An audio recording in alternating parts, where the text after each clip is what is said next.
जय जगन्नाथ सांग माने आज आम जानिबा आम जीवनर किछि शैली विषय जहा किछि आमे प्रत्येक दिन भूल करि बसुछे जा आम जीवन पई बहुत खराब जहा आमर भविष्यत रे गोटे समय रे आम दुखर कारण हेबो। हाँ सांग माने आमे प्रत्येक दिन गाधेई थाउ। प्रत्येक दिन गाधेइबा समय रे आमे गोटे बहुत बड़ भूल करुचे जो भूल जानिला परे आपण माने आश्चर्य होइजिबे। सतरे आमे अजाणतारे केते बड़ भूल न करूछु जहा द्वारा कि आमर भविष्यत मध्य गोटे समय रे खराब होइजिबो। तो सांग माने आज आमे जानिबा शास्त्र अनुसार गाधैबा समय रे केबे भी करंतु नाही एही भूल। देवता हुअंती क्रोधित माड़ी आसे संकट। सांग माने जदि आमे गाधोइबा समय रे यही सबु काम करुछे ताहाले संकट माड़ी आसीबो। आमे असुविधारे पड़ी जिबा। आमर बहुत खराब हेबो। आपण माने सुनिले आश्चर्य होई जिबे। सांग माने मु विश्वजीत आपण मानकु स्वागत करूछि मोर एक नुआ वीडियो रे। जदि वीडियोटी आपण मानकु भलो लागिबो लाइक टी निश्चित भाव में करदेवे। तो चलतु सांग माने आजिर वीडियोटी आरंभ करिबा। मनीष निज शरीर को सतेज रखिबा पई ओ दिन सारा दौड़ा दौड़ी क्लांतरु रक्षा पाइबा पई गाधेई थाए।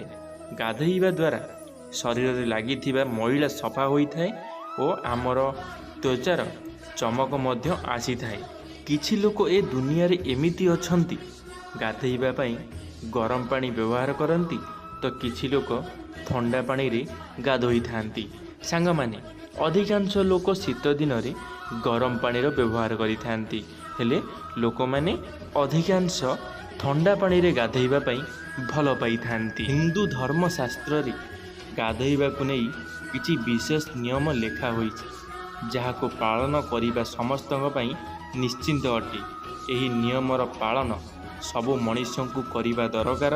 किंतु जेमिति जेमिति समय बदलुछि सेमिति लोकमानंकर जीवन शैली मध्य बदलिबारे लागिछि। जदि आमे पुराण दिन कथा कहिबा तेबे लोकमाने आग कालरे पोखरी नदी नाଳରେ गाधौथिले किंतु एबे गाधोइबा घर बनौछंती जेउठी से पूरा लुचि रही थांती। आज मु आपण मानंकु हिंदू धर्मशास्त्र कहिथिबा किछि नियम विषय रे जणाइबाकू जाउछि। जदि कौनसी व्यक्ति एही नियमर पालन न करंती ताहेले सेही कारणरू तांको तांको जीवन रे बहुत समस्यार सम्मुखीन हेबाकू पड़ी थाए। गाधोइबा समय रे जदि आपणक द्वारा एही भूल होई थाए ताहेले भगवान आपणक उपरे अशांति होई थांती। तो चलंतु सांग माने एबे जानि नबा गरुड़ पुराण अनुसारे कौन रही गाधोइबा नियम। जदि आमे गरुड़ पुराण रे एही कथारे वर्णना अछि कि जेतेबेले व्यक्ति स्नान करि थाए सेतेबेले तांको पितृपुरुष पाखापाखि थांती। गाधोइबा समय रे तांको कपड़ारू जेउ पानी पड़ी थाए सेतेबेले तांको पितृपुरुष से पानी को ग्रहण करि थांती जहाद्वारा से मुक्ति पाई जाती। एथिपाई लोकों को बिना कपड़ारे गाधोइबा कथा नुहे। यह द्वारा पितृपुरुष अशांति होई जाती। जदि आपण नग्न होई गाधौथांती ताहाले आपण को पितृदोष लागी थाए। सांग माने एक कथा मु कहू नहीं, एक कथा गरुड़ पुराण कहूछि। जदि आपण माने नग्न होइकरी गाधौचंती, यदि आपण माने कौनसी गाधेला बेले आपणकर शरीर रे कौनसी कपड़ा रहू नहीं ताहाले आपण माने जानि रखंतु आपण मानकर पितृपुरुष एबे मध्य अशांति अछंती। सेथिपई केबे भी हेले नग्न होई गाधांतु नाही। सांग माने एबे जानिबा पद्म पुराण अनुसार स्नान करिवार नियम। मनीष स्नान करिबा समय रे एही कथार विशेष ध्यान देबा उचित कि से पूरा नग्न अवस्था रही गाधोइबे नाही। काहेकि ना पद्म पुराण एही कथार वर्णना अछि कि जो व्यक्ति पूरा नग्न अवस्था रही गाधोई थांती से पापर भागीदार हुअंती। यह विषय रे एही कथा कुहा जाइछि कि गोटे थर ଗୋପୀମାନେ ଗାଧୋଇବା ପାଇଁ ନଦୀକୁ ଯାଇଥିଲେ, ସେତେବେଳେ ଭଗବାନ ଶ୍ରୀକୃଷ୍ଣ ତାଙ୍କ କପଡ଼ା ଲୁଚାଇ ଦେଇଥିଲେ। ଗୋପୀମାନେ କୃଷ୍ଣଙ୍କୁ କହିଲେ ଯେ ସେ ତାଙ୍କ କପଡ଼ା ଫେରାଇ ଦିଅନ୍ତୁ। ସେତେବେଳେ କୃଷ୍ଣ କହିଲେ କି ଯଦି ତୁମକୁ ତୁମ କପଡ଼ା ଦରକାର ତାହେଲେ ତମେ ଆସି ଗଛରୁ ନେଇଯାଅ। ଗୋପୀମାନେ କୃଷ୍ଣଙ୍କୁ କହିଲେ କି ଆମେ ଯେତେବେଳେ ସ୍ନାନ କରିବାକୁ ଆସିଥିଲୁ ସେତେବେଳେ ଏଠି କେହି ବି ନଥିଲେ, ଏବେ ଆମେ ବିନା କପଡ଼ାରେ ପାଣିରୁ କେମିତି ବାହାରକୁ ଯିବୁ? ଗୋପୀଙ୍କର ଏହି କଥାରେ ଭଗବାନ ଶ୍ରୀକୃଷ୍ଣ କହିଥିଲେ କି ତୁମେ କେମିତି ଭାବିଲ ଯେ ତୁମକୁ କେହି ବି ଦେଖିନାହାନ୍ତି? ମୁଁ ସବୁ ସମୟରେ ସବୁ ଜାଗାରେ ଉପସ୍ଥିତ ରହିଥାଏ।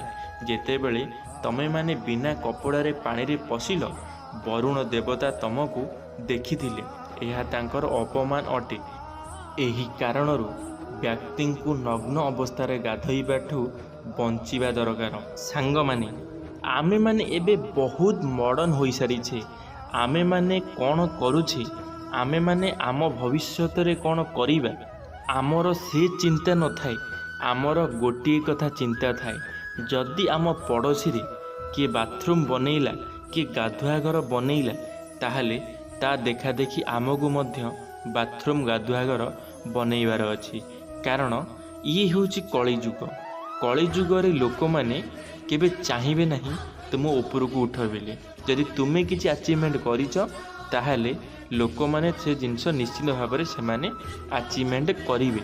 କିଛି ବି କଳେ ବଳେ କୌଶଳେ ସେମାନେ କରିବା ପାଇଁ ଚେଷ୍ଟା କରିବେ। ଗୋଟେ ସମୟ ଥିଲା ଲୋକମାନେ ଯେତେବେଳେ ନଦୀ ନାଳରେ ଗାଧୋଉଥିଲେ, ସେତେବେଳେ ସମୟ ଅଲଗା ଥିଲା। ସେତେବେଳେ ଲୋକମାନଙ୍କର କଥାବାର୍ତ୍ତା ଅଲଗା ଥିଲା, ଲୋକମାନଙ୍କର ବଞ୍ଚିବାର ଶୈଳୀ ମଧ୍ୟ ଅଲଗା ଥିଲା। କିନ୍ତୁ ଏବେ ଲୋକମାନଙ୍କର ବଞ୍ଚିବାର ଶୈଳୀ ବହୁତ ବଦଳି ଯାଇଛି।